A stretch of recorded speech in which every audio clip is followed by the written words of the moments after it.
Subscribe now and press the bell icon. ஐக்கிய அரபு அமீரகம் மற்றும் பஹ்ரைனில் இருக்கக்கூடிய இலங்கையர்கள், இந்தியர்கள் மற்றும் தமிழ் பேசக்கூடிய மக்கள் மிகவும் பாதுகாப்பாக இருந்து கொள்ளுங்கள். பாதுகாப்பான இடங்களுக்கு செல்வதற்கு அனைத்து விதமான தயார்படுத்தல்களையும் இப்போதே மேற்கொண்டு விடுங்கள். உங்களுடைய பாதுகாப்பை உறுதி செய்வதற்கான அனைத்து தயார்படுத்தல்களையும் மும்முரமாக மேற்கொண்டு விடுங்கள். ஐக்கிய அரபு அமீரகம் மற்றும் பஹ்ரைனுக்கு எதிராக ஈரானின் அரசியல் தலைமைகளும் இராணுவ தலைமைகளும் எடுத்திருக்கக்கூடிய மிக முக்கியமான முடிவுகளும் ஆரம்பிக்க போகும் ஐக்கிய அரபு அமீரகம் மற்றும் பஹ்ரைனுக்கு எதிரான மிகப்பெரிய போரும் பற்றி எரியும் குவைத்தினுடைய மிக முக்கியமான துறைமுகங்களும் அமெரிக்க நலன்களுக்கு எதிரான தொடர்ச்சியான வீரியமான தாக்குதல்களும் அமெரிக்காவுக்கும் அடிமை அரபு நாடுகளுக்கும் ரஷ்யா வெளியிட்டிருக்கக்கூடிய இறுதி எச்சரிக்கைகளும் ஈரானுக்கு எதிரான தரைவழி தாக்குதலினால் ஏற்பட போகும் பின்விளைவுகளும் சவுதி அரேபியாவில் களமிறங்கிய ஜெலன்ஸ்கியும் இரண்டு கோமாளிகளுக்கிடையிலான ஒத்துழைப்பும் ஈரானிய ட்ரோன்கள் தொடர்பான முக்கிய தகவல்களை வெளியிட்ட ஈரானிய ஊடகங்களும் இஸ்ரேலிய ஆக்கிரமிப்புக்கு எதிராக வீரியமான தாக்குதல்களை மேற்கொண்டு வரக்கூடிய ஹிஸ்புல்லா இராணுவத்தினரும் வடக்கு பிரதேசத்திலிருந்து தெரித்து ஓடும் இஸ்ரேலிய ஆக்கிரமிப்பு நிலத்திடர்களும் இஸ்ரேலிய ஆக்கிரமிப்பு இராணுவத்திற்கு மிகப்பெரிய சவாலாக மாறியிருக்கக்கூடிய ஹிஸ்புல்லா இராணுவத்தின் தொடர்ச்சியான தாக்குதல்கள்.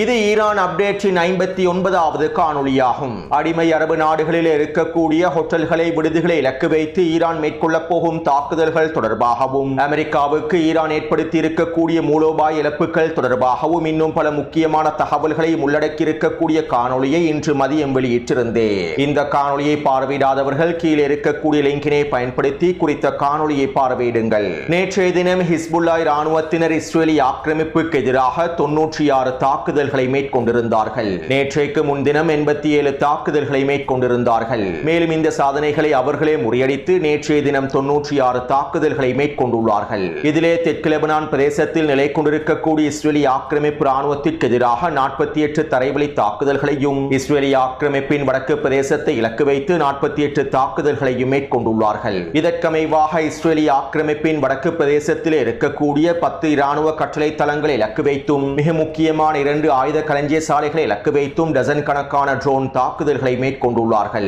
இந்த தாக்குதலிலே 4 இராணுவ கட்டளை தளங்கள் சிதைக்கப்பட்டுள்ளன. 2 ஆயுத களஞ்சிய சாலைகளில் தீப்பரவல் ஏற்பட்டுள்ளன. அதே போன்று இஸ்ரேலிய ஆக்கிரமிப்பின் வடக்கு பிரதேசத்தில் இருக்கக்கூடிய 28 நகர குடியிருப்பு பகுதிகளை இலக்கு வைத்து 80க்கும் அதிகமான ஏவுகணை தாக்குதல்களை மேற்கொண்டுள்ளார்கள். குறித்த பிரதேசங்களிலே எஞ்சிருக்கக்கூடிய நிலத்திடர்கள் ஒரு நிமிடம் கூட நிம்மதியாக இருக்கக்கூடாது என்பதற்காக தொடர்ச்சியான ஏவுகணை தாக்குதல்களை ஹிஸ்புல்லா இராணுவத்தினர் மேற்கொண்டிருந்தார்கள்.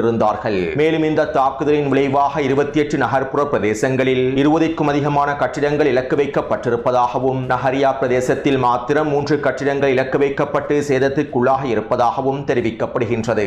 அதே போன்று எல்லை பிரதேசத்திலே இருக்கக்கூடிய இஸ்ரேலிய ஆக்கிரமிப்பு ராணுவத்தின் 9 சோதனை சாவடிகளை இலக்கு வைத்தும் ட்ரோன் தாக்குதல்களை மேற்கொண்டுள்ளார்கள். மேலும் குறித்த பகுதியிலே வைக்கப்பட்டிருக்கக்கூடிய 2 அயன்டோம் பேட்டரிகளையும் அளித்துள்ளார்கள். மேலும் நஹரியா பிரதேசத்திலும் ஹைஃபா பிரதேசத்திலும் இருக்கக்கூடிய எரிவாயு குழாய்களை இலக்கு வைத்தும் தாக்குதல்களை மேற்கொண்டுள்ளார்கள். இந்த தாக்குதலிலே குறித்த பிரதேசத்தில் இருக்கக்கூடிய 4 மிக முக்கியமான குழாய்கள் சேதமடைந்திருப்பதாக தெரிவிக்கப்படுகின்றது. மேலும் நேற்றிரவு ஹைஃபா மற்றும் நஹரியா பிரதேசத்தில் இருக்கக்கூடிய மின்சார கட்டமைப்புகளை இலக்கு வைத்தும் ஏவுகணை மற்றும் ட்ரோன் தாக்குதல்களை மேற்கொண்டுள்ளார்கள். இதனால் கிட்டத்தட்ட 4 மணித்தியாலங்களுக்கு மேலாக நஹரியா பிரதேசத்தில் மின்சார துண்டிப்பு ஏற்பட்டிருந்ததாகவும் தெரிவிக்கப்படுகின்றது. அத்தோடு ஹிஸ்புல்லா இராணுவத்தின் தொடர்ச்சியான ஏவுகணை தாக்குதல்களினால் இஸ்ரேலிய ஆக்கிரமிப்பின் வடக்கு பிரதேசத்திலே எஞ்சிருக்கக்கூடிய அதிகளவான நிலத்திடர்களும் தற்போது இஸ்ரேலிய ஆக்கிரமிப்பை விட்டு வெளியேறி வருகின்றார்கள். அதிகளவான நிலத்திடர்கள் இஸ்ரேலிய ஆக்கிரமிப்பின் தெற்கு பிரதேசத்தை நோக்கி நகர்ந்து வருகின்றார்கள். அத்தோடு இங்கிருக்கக்கூடிய இன்னும் மிக முக்கியமான விடயம் என்னவென்றால், இஸ்ரேலிய ஆக்கிரமிப்பின் வடக்கு பிரதேசத்தில் இருக்கக்கூடிய நிலத்திடர்கள் தாழ்ந்த சாதியை சேர்ந்தவர்கள். அதாவது இவர்கள் யூத இனத்தில் இருக்கக்கூடிய தாழ்ந்த பிரிவை சேர்ந்தவர்கள்.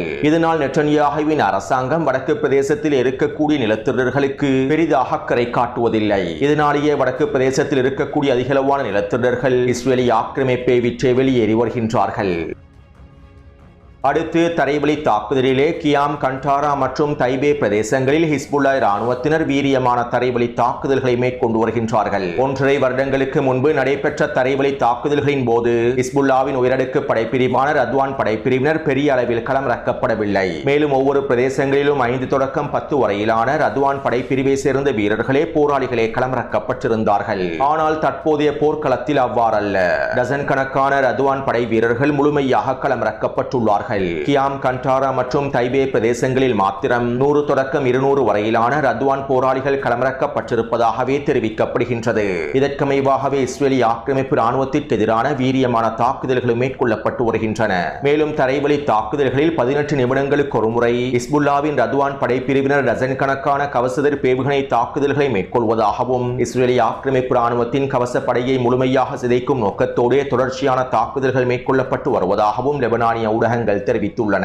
மேலும் நேற்றைய தினத்தில் மாத்திரம் ஹிஸ்புல்லா ராணுவத்தினர் குறித்த பிரதேசங்களிலே 29 மெர்காவா போர்த்தாங்கி வாகனங்கள் இலக்கு வைத்து தாக்குதல்களை மேற்கொண்டுள்ளார்கள். இதிலே அதிகளவான மெர்காவா போர்த்தாங்கி வாகனங்கள் வெடித்து சிதறியுள்ளன. இன்னும் சில மெர்காவா போர்த்தாங்கி வாகனங்கள் பகுதி அளவில் சிதைவடைந்துள்ளன. ரத்வான் படைப்பிரிவினர் இஸ்ரேலிய ஆக்கிரமிப்பின் கவச படைகளை சுற்றி வளைத்து அதிகளவான கவசதர் பேவுகணை தாக்குதல்களை மேற்கொள்வதனாலேயே இவ்வாறு அதிகளவான மெர்காவா போர்த்தாங்கி வாகனங்கள் அளிக்கப்பட்டு வருவதாகவும் தெரிவிக்கப்படுகின்றது. அத்தோடு நேற்றைய தினம் ஹிஸ்புல்லா ராணுவத்தினர் மேற்கொண்டிருக்கக்கூடிய இந்த தாக்குதல்களில் 60க்கும் அதிகமான இஸ்ரேலிய ஆக்கிரமிப்பு சிப்பாய்கள் கொல்லப்பட்டும் படுகாயமடைந்திருக்கலாம் என தெரிவிக்கப்படுகின்றது. இருப்பினும் 5 இஸ்ரேலிய ஆக்கிரமிப்பு சிப்பாய்கள் தான் கொல்லப்பட்டிருப்பதாகவும் 20க்கும் குறைவான சிப்பாய்கள் தான் படுகாயமடைந்திருப்பதாகவும் இஸ்ரேலிய ஆக்கிரமிப்பு ராணுவம் அறிவித்துள்ளது. வளமை போன்ற இஸ்ரேலிய ஆக்கிரமிப்பு ராணுவம் களத்தினுடைய உண்மையான இழப்புகளை முழுமையாக மூடி மறைத்து வருகின்றார்கள். அத்தோடு இஸ்ரேலிய ஆக்கிரமிப்பின் இராணுவ ஆய்வாளர்கள் ஹிஸ்புல்லாவினுடைய இந்த தாக்குதல்கள் மிகப்பெரிய சவாலாக மாறியிருப்பதாக தெரிவித்துள்ளார்கள். இஸ்ரேலிய இராணுவம் காசாவிலே இலக்குகளை அடைந்து கொள்ளவில்லை. காசாவிலே தரைவழி தாக்குதல்களில் ஹமாஸை முடிவுக்கு கொண்டு வர முடியவில்லை. இதே போன்றுதான் தற்போது தெற்கு லெபனான் பிரதேசத்திலும் ஹிஸ்புல்லாவை முடிவுக்கு கொண்டு வர முடியவில்லை. ஹிஸ்புல்லா இராணுவத்திற்கு எதிரான அதிகளவான தாக்குதல்களை மேற்கொண்டு அவர்களை முழுமையாக முடக்கிவிட முடியும் என்றே இஸ்ரேல் நினைத்தது. ஆனால் தற்போது இஸ்ரேலிய இராணுவத்திற்கு மிகப்பெரிய தலைவலியாக ஹிஸ்புல்லா இராணுவ மாறியுள்ளார்கள். அவர்கள் கடந்த 1.5 வருடங்களுக்கு முன்பு கடைபிடித்த மேற்கொண்ட போர் தந்திரங்கள் அனைத்தையும் முழுமையாக மாற்றிவிட்டார்கள். தற்போது புதிய போர் தந்திரங்களை பயன்படுத்தி புதிய வழிமுறைகளிலேயே தாக்குதல்களை மேற்கொள்கின்றார்கள். இவ்வாறான புதிய தந்திரங்களை பயன்படுத்தி ஹிஸ்புல்லா மேற்கொள்ளக்கூடிய தாக்குதல்களை இஸ்ரேலின் கவச படைப்பிரிவினர் எதிர்பார்க்கவில்லை. ஹிஸ்புல்லாவினுடைய முன்னைய தாக்குதல்களை போன்று இந்த தாக்குதல்களும் அமைந்திருக்கும். இவற்றை இலகுவாக முறியடித்து விட முடியும் என்று இவ்வளவு நாளாக பயிற்சிகளையும் மேற்கொண்டிருந்தார்கள். ஆனால் தற்போது இஸ்ரேலிய ராணுவம் மேற்கொண்டிருக்க பயிற்சிகளை பயன்படுத்தி ஹிஸ்புல்லாவினுடைய இந்த புதிய தந்திர தாக்குதல்களை முறியடிக்க முடியாது என்பது தெளிவாக புலப்படுகின்றது. கடந்த 1.5 வருடங்களுக்கு முன்பு நடைபெற்ற தரைவழி தாக்குதலில் கூட இவ்வளவு மெர்காவா போர்த்தாங்கி வாகனங்கள் இலக்கு வைக்கப்படவில்லை. ஆனால் தற்போது எங்களுடைய இஸ்ரேலிய ராணுவ அதிகாரிகளும் சிப்பாய்களும் மெர்காவா போர்த்தாங்கி வாகனங்களும் வாத்துக்கள் போன்று தெற்கு லெபனான் பிரதேசத்திலே அளிக்கப்பட்டு வருகின்றது என இஸ்ரேலிய ஆக்கிரமிப்பின் இராணுவ ஆய்வாளர் அவிஷ்சரோவ் தெரிவித்துள்ளார். அடுத்து நேற்றைய தினம் ஈராக்கிய எதிர்ப்பு குழுக்கள் 20 தாக்குதல்களை மேற்கொண்டிருந்தார்கள். ஏபில் பிரதேசத்தில் இருக்கக்கூடிய அமெரிக்க தூதரகத்தை இலக்கு வைத்தும் அமெரிக்க தளங்களை இலக்கு வைத்தும் குர்திஸ்தான் பிரதேசத்தில் இருக்கக்கூடிய பிரிவினைவாத பயங்கரவாத குழுக்களின் தலைமையகங்களை இலக்கு வைத்துமே இந்த தாக்குதல்கள் மேற்கொள்ளப்பட்டிருந்தன. மேலும் நேற்றிரவு குர்திஸ்தான் அரசியல் கட்சி ஒன்றின் மிக முக்கியமான தலைமையகத்தை இலக்கு வைத்து ட்ரோன் தாக்குதல் மேற்கொள்ளப்பட்டிருந்தது. இந்த தாக்குதலிலே குர்திஸ் பிரிவினைவாத கட்சிகளுடைய மிக முக்கியமான தலைவர் ஒருவர் படுகொலை செய்யப்பட்டிருப்பதாகவும் தெரிவிக்கப்படுகின்றது. குறித்த தாக்குதல் தொடர்பான காணொளிகளை டெலிகிராம் சேனலில் பதிவிட்டுள்ளேன். அதே போன்று ஜோர்டானில் இருக்கக்கூடிய அமெரிக்க ராணுவ கட்டளை தளத்தை இலக்கு வைத்தும் ட்ரோன் ஏவுகணை தாக்குதல்களை மேற்கொண்டுள்ளார்கள். இந்த தாக்குதலின் விளைவாக 2 வெடிப்புகள் ஜோர்டானிய ராணுவ கட்டளை தளத்தில் பதிவாக இருப்பதாக தெரிவிக்கப்படுகின்றது. அடுத்து இன்றைய தினம் உக்ரைனிய ஜனாதிபதி ஜெலன்ஸ்கி சவுதி அரேபியாவிலே களமிறங்கியிருந்தார். சவுதி அரேபியாவின் ஜொனியையும் ஏனைய பாதுகாப்பு தலைவர்களையும் சந்தித்து கலந்துரையாடல்களை மேற்கொண்டிருந்தார். அது மட்டுமல்லாமல் சவுதி அரேபியாவிலே களமிறங்கியிருக்கக்கூடிய உக்ரைனிய தளபதிகளை சந்தித்தும் கலந்துரையாடல்களை மேற்கொண்டிருந்தார். கடந்த வாரம் உக்ரைனினுடைய விசேட படைப்பிரிவுகள் சவுதி அரேபியாவில் களமிறங்கியிருந்தன. ஈரானிய ட்ரோன்களை சுட்டு வீழ்த்துவதற்கான விசேட பயிற்சிகளை வழங்குவதற்காகவே இவர்கள் களமிறங்கியிருந்தார்கள். மேலும் இன்னும் 3 தினத்திற்குள்ளே சவுதி அரேபியாவினுடைய அடிமை ராணுவ உக்ரைனிய கோமாளிகள் பயிற்சிகளை முடித்து விடுவார்கள் என்றும் தெரிவிக்கப்படுகின்றது. அதாவது ஒரு கோமாளி இன்னும் ஒரு கோமாளிக்கு உதவி செய்வது ஒன்றும் புதிதல்ல. மேலும் சவுதி அரேபியாவை ராணுவ ரீதியாக பலப்படுத்துவதற்கு தேவையான எல்லா விதமான உதவிகளையும் வழங்குவதற்கு உக்ரைன் தயாராக இருப்பதாக ஜெலன்ஸ்கி சவுதி ஜோனியிடம் உறுதியளித்திருப்பதாக செய்திகள் வெளியாகியுள்ளன.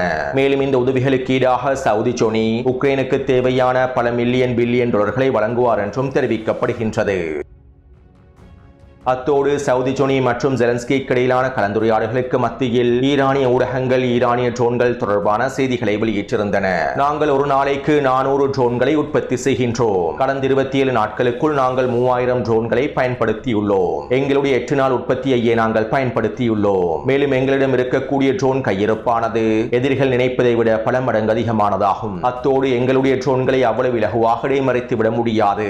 இவ்வளவு நாளாக நாங்கள் 10 தொடக்கம் 20 வரையிலான ட்ரோன்களையே ஒரே நேரத்தில் ஏவுகின்றோம். ஆனால் ஒரே நேரத்தில் 100 தொடக்கம் 300 வரையிலான ட்ரோன்களை நாங்கள் ஏவுவதற்கு ஆரம்பித்தால் அதற்கு பிறகு ஈரானிய ட்ரோன்களை இடைமறிக்கவே முடியாது என்பதனை எதிரிகள் யுத்த களத்தில் தெளிவாக புரிந்து கொள்வார்கள் என ஈரானிய ஊடகங்கள் தெரிவித்திருந்தன.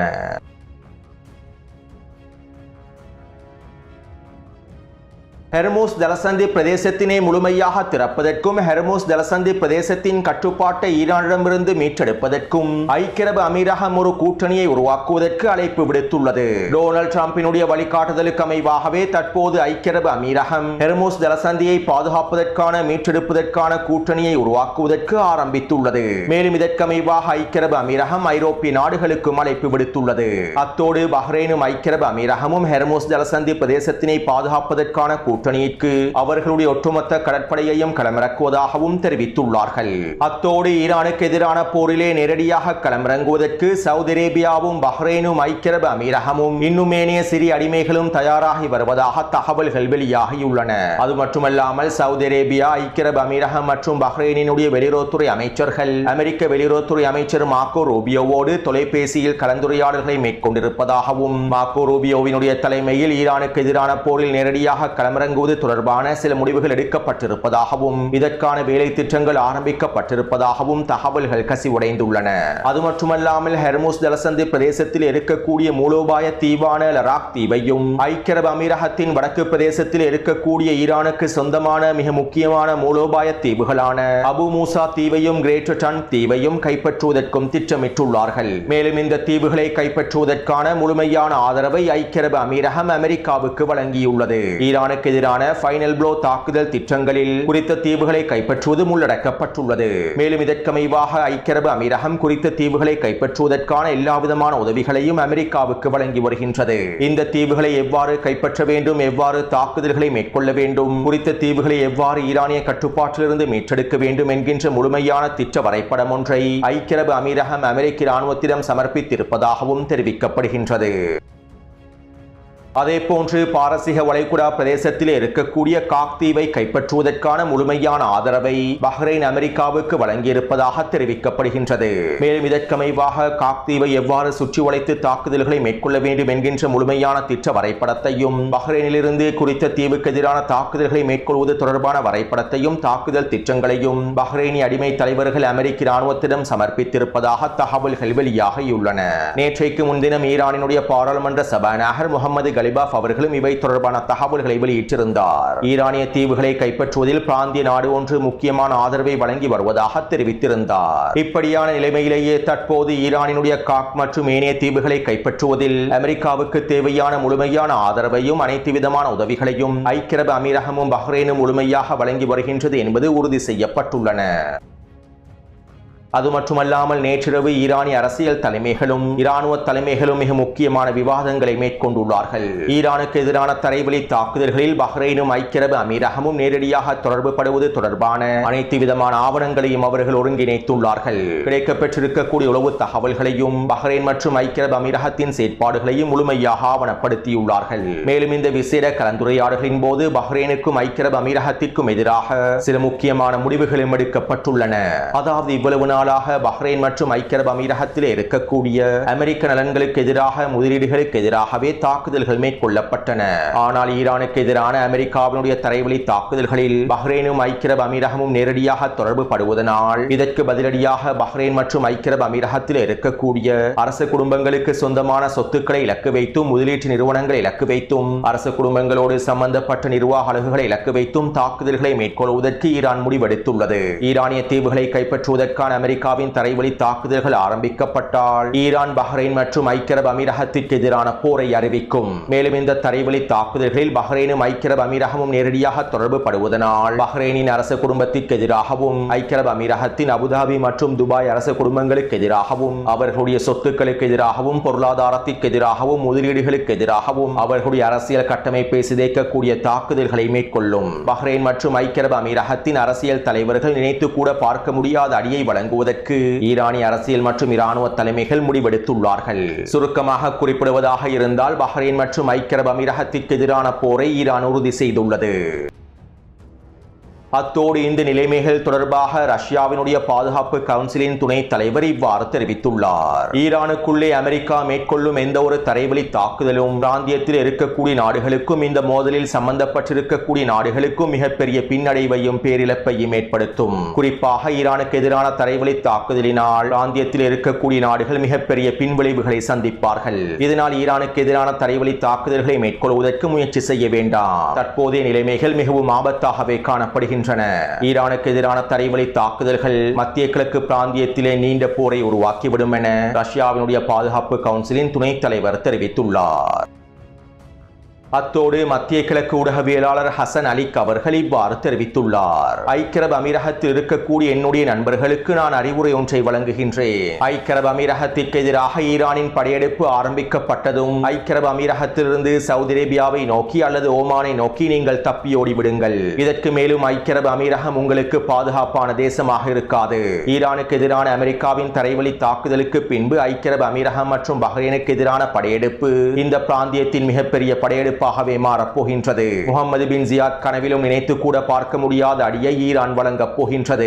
ஈரானினுடைய இந்த தாக்குதல்கள் நீங்கள் நினைத்து கூட பார்க்க முடியாத தாக்குதல்களாகவே அமைந்திருக்க போகின்றன. படையெடுப்பு ஆரம்பிக்கப்பட்டதும் எப்படியாவது ஐக்கிய அரபு அமீரகத்திலிருந்து சவுதி அரேபியாவுக்கோ அல்லது ஓமானுக்கோ தப்பிச் சென்று விடுங்கள் என மத்திய கிழக்கு ஊடகவியலாளர் ஹசன் அலிக் அவர்கள் தெரிவித்துள்ளார். அத்தோடு பஹ்ரைனுக்கு எதிரான போரின் போது பஹ்ரைனுக்கும் சவுதி அரேபியாவுக்கும் இடையில் இருக்கக்கூடிய பாலத்தை ஈரான் முழுமையாக சிதைத்துவிடும் என்றும் பஹ்ரைனிய அரச குடும்பத்தை பலவீனப்படுத்துவதற்கான தாக்குதல்களை மேற்கொண்டு பஹ்ரைனுக்குள்ளே மக்கள் புரட்சியை ஏற்படுத்திவிடும் என்றும் சில ஆய்வாளர்கள் கருத்துக்களை வெளியிட்டுள்ளார்கள். மேலும் இவை தொடர்பாக நான் கடந்த வாரமே காணொளிகளில் குறிப்பிட்டிருந்தேன். பஹ்ரைனையும் ஐக்கிய அரபு அமீரகத்தையும் ஈரான் எவ்வாறு கைப்பற்றப் போகின்றது என்பது தொடர்பாக கடந்த வாரமே நான் காணொளிகளில் தெளிவாக குறிப்பிட்டிருந்தேன். எனவே ஈரானுக்கு எதிரான தரைவழி தாக்குதல்களானது மத்திய கிழக்கு பிராந்தியத்திலே அடுத்த கட்ட போரை ஆரம்பிக்கப் போகின்றது.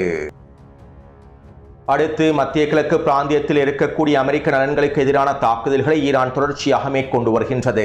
இதற்கமைவாக குவைற்றிலே இருக்கக்கூடிய மிக முக்கியமான துறைமுகமான முபாரக் அல் காபிர் என்கின்ற துறைமுகத்தை இலக்கு வைத்து ட்ரோன் தாக்குதல்கள் மேற்கொள்ளப்பட்டிருந்தன. இந்த தாக்குதலினால் குறித்த துறைமுகத்தில் மிகப்பெரிய தீப்பரவல் ஏற்பட்டிருந்தது. இவை தொடர்பான காணொளிகளை டெலிகிராம் சேனலில் பதிவிட்டுள்ளேன். அதே போன்று குவைற்றின் இன்னும் ஒரு துறைமுகத்தை இலக்கு வைத்தும் ட்ரோன் தாக்குதல்கள் மேற்கொள்ளப்பட்டுள்ளன. அடுத்து சவுதி அரேபியா, ஐக்கிய அரபு அமீரகத்திலே 3 வெடிப்புகள் பதிவாகியுள்ளன. மேலும் கடந்த 4 நாட்களாக கத்தாருக்கு எதிரான தாக்குதல்கள் மேற்கொள்ளப்பட்டிருக்கவில்லை. இன்றைய தினம் கத்தாருக்கு எதிராகவும் ட்ரோன் மற்றும் ஏவுகணை தாக்குதல்கள் மேற்கொள்ளப்பட்டிருந்தன. எனவே இந்த காணொளி தொடர்பான கருத்துக்களை பதிவிடுங்கள். தொடர்ந்தும் என்னுடன் இணைந்திருங்கள். நன்றி, வணக்கம். Subscribe now and press the bell icon.